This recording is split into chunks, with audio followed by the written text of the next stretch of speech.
Hello' guys, আজি দুপৰীয়া যিহেতু অলপ চটপটা খাবলৈ মন গ'ল, তো মানুহজনকে ক'লোঁ যোৱা দোকানৰ পৰা কিবা অলপ লৈ আহা, মিক্সাৰ বনাই খাওঁ।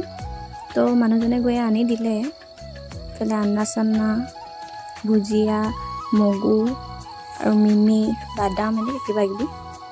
তো মই মিলাবলৈ লৈছোঁ। ঠাণ্ডা দিনততো এনেও মিক্সাৰ খাই বহুত বেছিয়ে ভাল লাগে ন, দেখিছেনে? কোনে কোনে এনেকৈ চটপটা খাই ভাল পোৱা জনাবাচোন।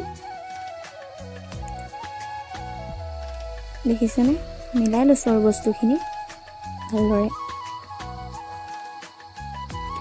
আৰু যিহেতু আমাৰ দুপৰীয়া চাহ খোৱা টাইমো হৈছিলে, গতিকে চাহৰ লগতে আৰু মিক্সাৰখিনি খাওঁ।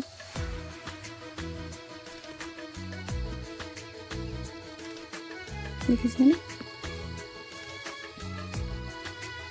ইফালে মিক্সাৰখিনিত অলপ মিমি মছলা আৰু মিমি তেলটো দি দিছোঁ।